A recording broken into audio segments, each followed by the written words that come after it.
Shalom, shalom, estamos desde la Yeshiva Tefilá Emet, quien les habla, Liat Cohen Ben-Shahar, también de la Yeshiva.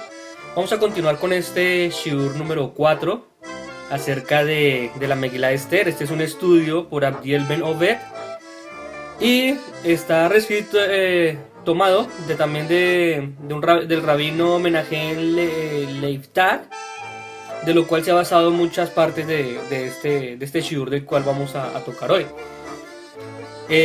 Lo titula el rabino Abdiel Ben Oved, lo llama un análisis a la simbología, de acuerdo a lo que tiene que ver con la Megilá de Esther. Nos cuenta que cada miembro de Israel, cada familia, cada comunidad que se ha visto en tribulaciones debido a su identidad hebrea, tiene su propio Purim, su propio memorial en que recuerda cómo el Eterno hizo milagros y portentos por ello.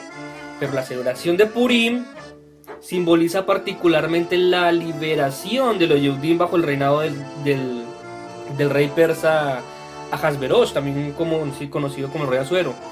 Esta historia, narrada en la Megilá de Esther, o libro de Esther, es un libro que los sabios de Israel decidieron adjuntar en lo que llamamos hoy en día el Tanaj. Recordemos que el Tanaj son las tres letras, las primeras letras de la palabra Torah, de Torah, Nevi'im y Ketuvim, que son la Torah, los profetas y los escritos. Ya sabemos que la Torah son los 5 libros, Bereshit, Shema, Vayikra, Bamidbar y Devarim, que son los mismos libros que en español conocemos como Génesis, Éxodo, Levítico, Número y Deuteronomio. ¿Por qué? ¿Cuál es el mensaje que deja la Megilá de Esther en relación al resto de los escritos que forman el Tanaj? Ahora, sin entrar tanto en un comentario muy detallado a la Megilá de Esther, vamos a ver unas ciertas citas en la Megilá que han sido clarificadas por los sabios de Israel, las cuales nos van a ayudar a entender un poco más el mensaje de la Megilá. Vamos a iniciar por el título. El título de la Megilá es Esther. Aparentemente es la hebraización de una deidad pagana, Ishtar. Pero es interesante hacer notar que Esther también se puede percibir como seter, como secreto, como algo escondido, que es lo que nos revela la Megilá de Esther, de lo cual hemos estado hablando todos los estudios anteriores. Ahora, ¿cuándo ocurre la historia de Esther? ¿Cuándo es narrada?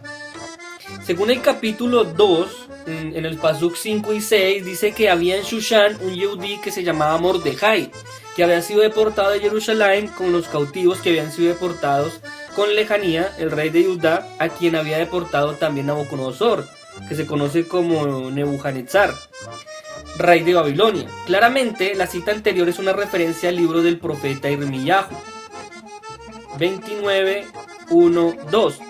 Ahora, estas son las palabras de la carta que el profeta Irmiyahu o Jeremías envió desde Jerusalén al resto de los ancianos del destierro, a los Kohanim, a los profetas y a todo el pueblo que Nebuchadnezzar, o Nabucodonosor, había deportado al desierto de Jerusalén a Babilonia. Esto sucedió después de salir de Jerusalén el rey Lejanía y la reina madre, los oficiales de la corte, los príncipes de Judá y de Jerusalén, los artífices y los herreros. El libro de Irmiyahu nos narra que el exilio babilónico duraría 70 años, el Bet Hamikdash sería destruido, pero aún así finalmente me buscaréis y me encontraréis.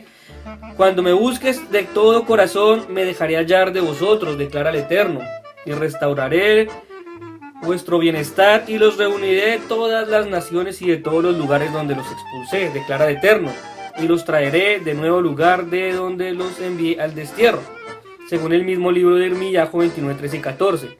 En otras palabras, el profeta Irmiyahu le dice al pueblo exiliado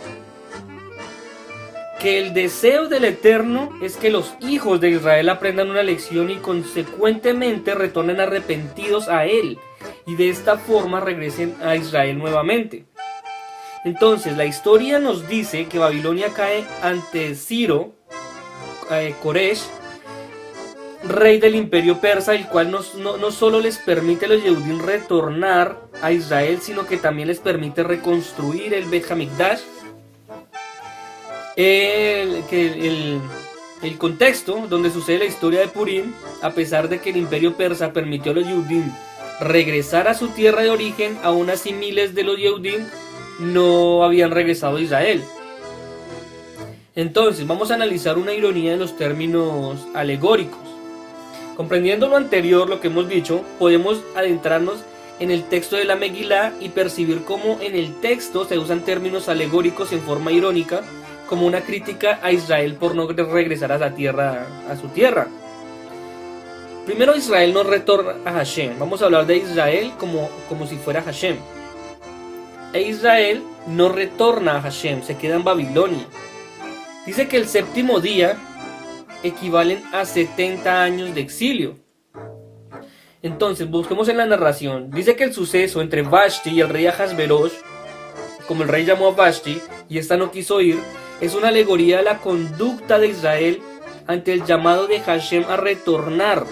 El texto de Esther en 1:10 dice: al séptimo día, cuando el corazón del rey estaba alegre por el vino, él ordenó que le trajeran a la reina Vashti, pero la reina Vashti se rehusó a venir al mandato del rey. Hagamos una alegoría. Vashti en este momento dice que el rey, Vashti, los eunucos y los pueblos ejemplifican a Hashem, Israel, los profetas y las naciones. Todo el contexto de la narración del llamado de Vashti es alegórico, representando al rey como Hashem, a Vashti como Israel. Entonces, si vemos en esta secuencia, vamos a tomar a Ahasverosh como si fuera Hashem, que es el rey, a Vashti como si fuera Israel, y los eunucos como si fueran los profetas y los pueblos como las naciones. Entonces dice el texto que en el séptimo día, cuando el corazón del rey estaba alegre por el vino, él ordenó que trajeran a la reina Vashti a la presencia del rey con su corona real para mostrarle a los pueblos y a sus príncipes su belleza, porque era muy hermosa. Pero la reina Vashti se rehusó a venir ante el mandato del rey, transmitió por los eunucos, y entonces el rey se enojó mucho y se encendió su furor en él. Esto hace una alegoría al pueblo de Israel. Ahora, Israel prefiere a Shushan antes que a Jerusalén y el Bet Hamikdash. Vamos a ver que en el texto de Esther se alude a Jerusalén y al templo de manera irónica. Shushan Javirá y el Bet Hamelech equivalen a Jerusalén y al Bet Hamikdash. Entonces, las frases Bet Hamelech, el palacio del rey, e inclusive Shushan Javirá, Shushan la capital, son alusiones al Bet Hamikdash, el templo de Jerusalén. La frase Javirá, traducida en la Megilá como la capital, es usado en el libro de Crónicas, en el libro primero de Crónicas 29:1 y 29:19 para describir el Bet Hamikdash, que es el templo de Jerusalén. Entonces dice Shushan Javirá, la capital. Ahora, como el centro de Jerusalén. Entonces estamos viendo que son alegorías hacia lo que es Jerusalén y al Bet Hamikdash. Entonces habla también del Sha'ar Bet Hamelech, que equivale a Sará. Ante el palacio del rey había una sección que el texto de Esther en 2:21 llama Sha'ar Hamelech, la puerta del rey. Esta era el lugar donde las personas, como Mordejai, podían estar, pero era lícito pasar dentro de la puerta del rey con vestidos de cilicio. Esto hace una conexión con la sección ante la entrada del Bet Hamikdash llamada Azará. El Hatzer HaSitzoná, que es el Kodesh, nos habla que la sección en el palacio del rey, donde los príncipes de Persia y Media podían entrar para ver la cara del rey, según el libro de Esther 1:14, es llamada en el texto de Esther, en el hebreo, como Hatzer HaSitzoná, el atrio exterior. Esto es claramente, alude al lugar del Bet Hamikdash llamado Kodesh, como santo santísimo, donde podían entrar los Kohanim. De hecho, el profeta Ezequiel llama a este lugar Kodesh por el mismo nombre, Hatzer HaSitzoná, que está en el libro de Ezequiel 40:20. El otro término que encontramos en la Megilá, que es el Hatzer HaPenimit, que equivale a lo que sería el Kodesh Kodashim. Dice en el texto de Esther en el 5.1, la sección más privada del palacio del rey donde nadie podía entrar a menos que fuese llamado, lleva por nombre Hatzer Hapenimit, el atrio interior. Esto alude al lugar del Bet Hamikdash llamado Kodesh Kodashim, Santo Santísimo, donde solo podía entrar el Kohen Gadol. Ahora, Esther y Seharía hablan de un mensaje de Teshuvá para todas las naciones. En el capítulo 2 de Esther, en el texto, usa la frase Ish Yehudi para referirse a Mordejai.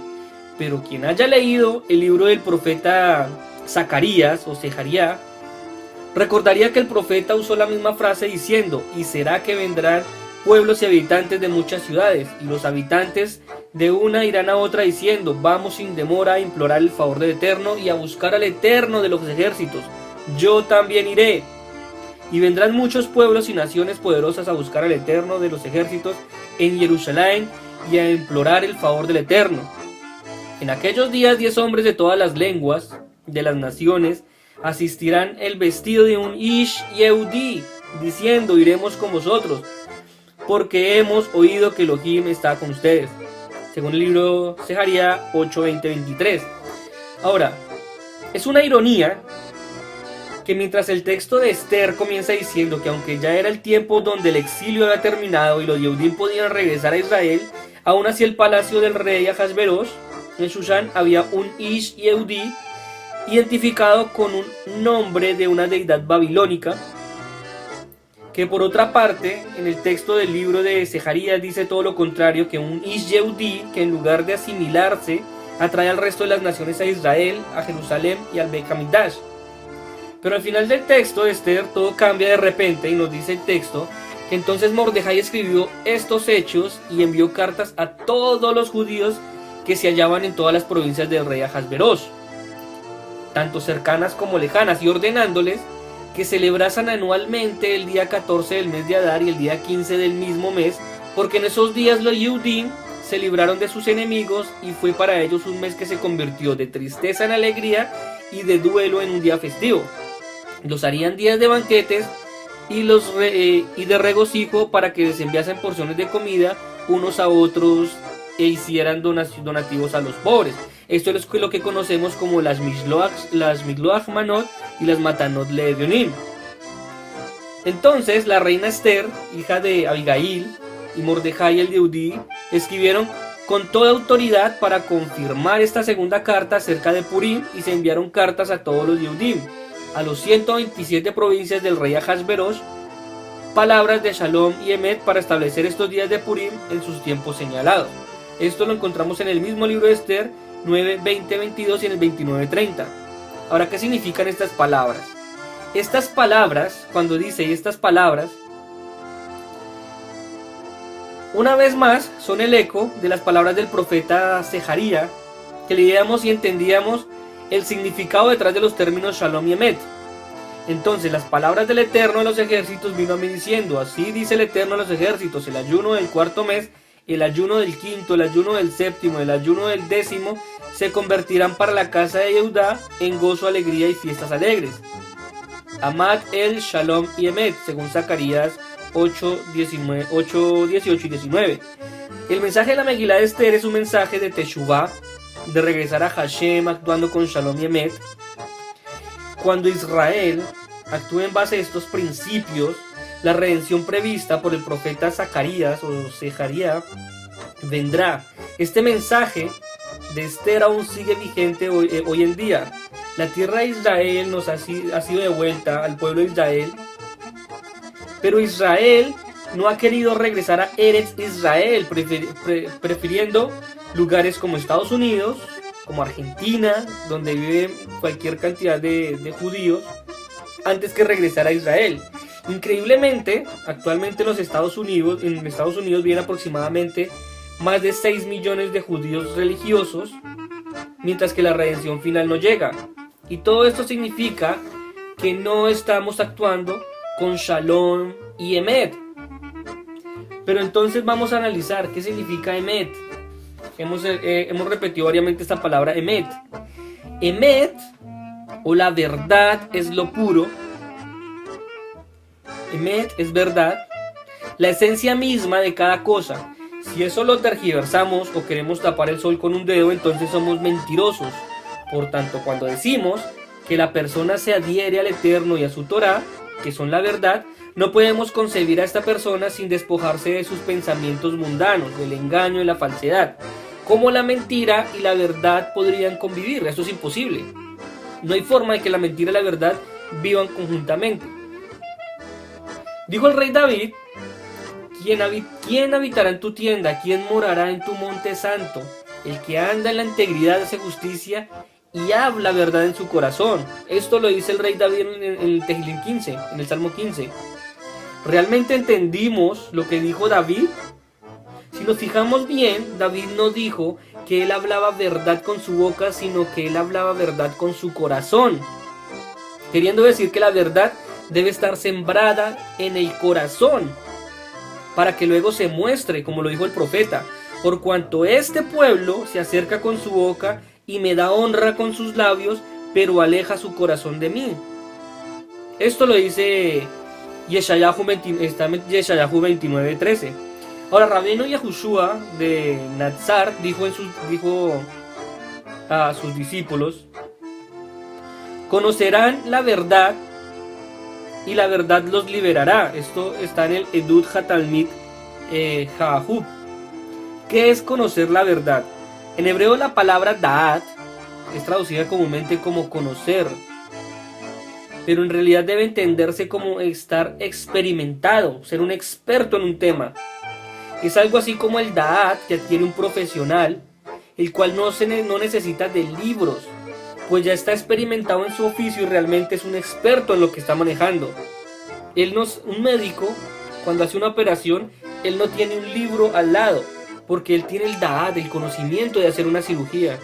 Eso es un Da'at, que es una persona que no requiere de libros, porque ya tiene su conocimiento, es una persona que realmente es un experto. Así nos dice Yahushua: cuando en realidad experimenten la verdad, ella los liberará. Pero entonces, ¿libres de qué? Pues del opuesto. Esto es de la mentira. En otras palabras, enseñanzas, es que la mentira es la esclavitud y la verdad es libertad. El hombre libre no se encuentra en una cárcel, pues hay presos que son libres pensadores y hay libres presos de sus pensamientos. El hombre libre tampoco es aquel que hace lo que quiere, es un esclavo de sus impulsos. El verdadero hombre libre es aquel que logró liberarse de sus impulsos y que ha crecido espiritualmente a un nivel desconocido por aquel que es esclavo de sus impulsos.